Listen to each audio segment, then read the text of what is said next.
Saludos. Según el diccionario de la lengua española, cosmogonía se define primero como un relato mítico relativo a los orígenes del mundo y, segundo, como una teoría científica que trata del origen y la evolución del universo. Mientras que teogonía es la narración del origen y genealogía de los dioses. Así que, en el marco de las definiciones precitadas, desarrollaremos este trazado en esta sección de Bajo la Acacia, di lo que algo queda, enemigo de la desinformación, con la idea de dar algunas pinceladas en torno a puntos específicos que motiven el espíritu investigador de los participantes. En la antigua Grecia se buriló un axioma filosófico: nada surge de la nada, o de la nada, nada proviene. Las que son expresiones con las que se indican un principio metafísico que, según el cual, ningún ente puede empezar a existir a partir de la nada. La idea se expresa mediante la locución latina ex nihilo nihil fit, la que se atribuye al filósofo griego Parménides. El principio suele plantearse con relación al origen del universo. Dado que el universo existe, entonces o existió siempre o bien tuvo un comienzo. Si tuvo un comienzo, bueno, significa que surgió de la nada, porque el universo es por definición todo lo que existe. Pero esto contradice el principio de que nada surge de la nada. Luego, si este principio es cierto, el universo existió siempre. Siguiendo este tipo de razonamientos, muchos pensadores y religiones han postulado que el universo no surgió de la nada, sino de un Dios creador y que este Dios existió siempre. Lo anterior se sustenta, entre otras, por las ideas de Aristóteles, quien, en el siglo IV a.C., creía que existía una primera causa o motor inmóvil, que era el origen de todo el movimiento del universo. Esta primera causa era un ser autocreado por autogénesis, que no era movido por ninguna acción anterior. O sea, esta primera causa la podemos identificar con un Dios creador. Aristóteles consideraba que todo lo demás era una imitación de la primera causa, ya que todo móvil debe ser movido por otro motor.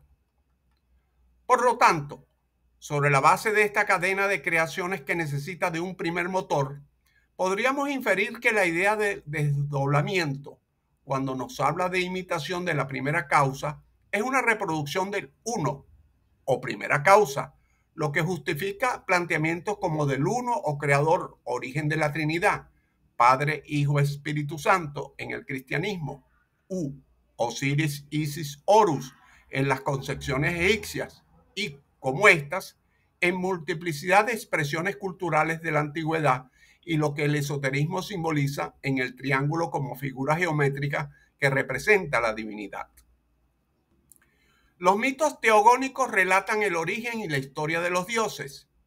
Tomemos como ejemplo las teogonías de Hesíodo, quien fue un poeta de la antigua Grecia alrededor del siglo VIII a.C. y cuya obra fueron objeto ya desde el siglo VI a.C. de estudio y veneración. Hesíodo sitúa el origen en el caos. Aunque no hay acuerdo entre estudiosos sobre su significado, la mayoría lo interpreta como el espacio vacío, abismo primigenio que separa la tierra de la bóveda celeste, o bien el acto de la separación. La acción de Eros, principio dinámico, al unir la tierra y los cielos, Gea y Urano, comienza el ciclo de las generaciones divinas. Ahora bien, Eros aparece como la primera causa. Sobre la idea de Eros, recordemos la enseñanza de Platón vía Sócrates y la sabiduría de la sacerdotisa Diotima, que trabajamos en anterior video. En esta obra late un espíritu monoteísta cuya finalidad es mostrar el poder de Zeus como rey de los dioses y señor de la naturaleza. Ya surge la idea de un ser creador, el gran arquitecto del universo. De su lado, el mito cosmogónico es una narración mítica, valga la redundancia, que pretende dar respuesta al origen del universo y de la propia humanidad.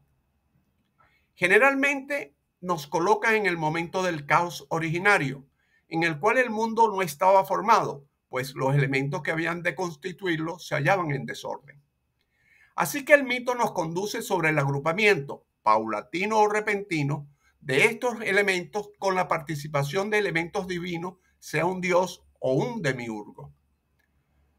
La cosmogonía pretende una explicación, podemos considerarla fabulada, del universo, o sea, del espacio y del origen de Dios o dioses, de la humanidad y elementos naturales. Quizás una de las más importantes funciones es que permite apreciar la necesidad del ser humano de concebir un orden físico y metafísico que permita conjurar el caos y la incertidumbre. En la cosmogonía judeocristiana, el origen del mundo está presente en el Génesis, en el primer libro de la Biblia, que relata cómo Dios emprendió la creación del mundo en un principio. La teología cristiana utiliza el término ex nihilo para sustentar y referirse a la creación universal partiendo de la nada. Recordemos a los antiguos filósofos griegos y sus inferencias en torno al planteamiento. La creación cristiana es un proceso que tiene lugar por separación, la tierra de los cielos, la tierra de las aguas, la luz de la oscuridad. Es decir, se procede por separación de componentes partiendo del caos primigenio. A la creación le coloca límites, derivando la idea de orden y deduciendo, por ende, la de bien. Orden y bien, dos ideas claves en la creación. Del lado contrario está, por deducción, lo ilimitado, lo desordenado y, por ende, la idea de mal. Así se desprende no solamente una teoría que trata de la sustancia del mundo, lo que implica una visión ontológica, sino un desarrollo ético necesario para la preservación del orden necesario, para garantizar la unidad del cosmos, nuestro planeta incluido. De su parte, la ciencia ha elaborado varias explicaciones sobre el origen y desarrollo del universo, siendo la más publicitada la teoría del Big Bang y el origen y la evolución de la vida a través de la teoría de la síntesis evolutiva moderna. La gran pregunta es, ¿quién encendió la mecha del Big Bang? Buscando reconciliar el punto de vista científico y el de la religión cristiana, pensadores como el sacerdote jesuita Teilhard de Chardin, en la primera mitad del siglo XX, han elaborado una teoría interpretando la génesis como una transformación organizada de la materia a través del tiempo, desde niveles simples como los átomos hasta niveles mucho más complejos como la especie humana.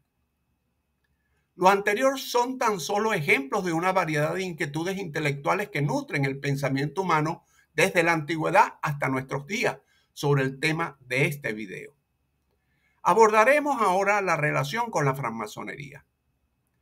Primero, lo que hay que entender es que cuando en uno de los antiguos landmarks, el 21, plantea como obligatorio que un libro de la ley no debe faltar nunca en una logia cuando trabaja, no se refiere específicamente a que sea el Antiguo o el Nuevo Testamento. Sin embargo, es conveniente entender que se trata del libro o volumen que, por la religión del país, debe contener la voluntad revelada del gran arquitecto del universo. El libro puede ser el Corán, el Tao Te Ching, las sentencias publicadas en la tabla de Esmeralda, entre otros. Lo que sí marcan estas constituciones es la separación de la masonería de la iglesia, ya que en ellas y a partir de ellas la orden no se identificaría con una sola confesión cristiana, ni se sometería al poder de Roma, que se dio por la fuerza de los acontecimientos y el necesario ayornamiento o actualización que permitió la iniciación a un gran número de cristianos reformados, lo que posteriormente facilitó el ingreso de judíos, islámicos, budistas, entre otros. Sobre esa base se crearon logias en diversos lugares geográficos, incluso en el Oriente, especialmente en India y China, conformándose una masonería verdaderamente cosmopolita, es decir, auténticamente universal.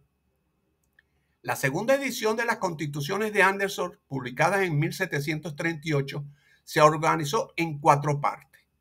Primero, una historia legendaria de la orden. Segundo, del arte masónico. Tercero, los llamados deberes. Cuarto, reglamentos para las logias. Y quinto, los cantos para los 3 grados iniciales. Destacamos la parte relativa a los deberes, en la que se establece como pilar fundamental la creencia en el gran arquitecto del universo, con una visión deísta, o sea, que reconoce a un Dios como autor de la naturaleza, pero sin admitir revelación ni culto externo. En francmasonería, la logia se considera como una representación del mundo o del cosmos. También se considera un templo, es decir, un espacio sagrado, cuyo interior es propiamente, por oposición a las tinieblas exteriores que corresponden al mundo profano, el lugar iluminado y regular, donde todo se hace según el rito, o sea, conforme al orden. En efecto, el templo masónico se considera una representación del universo.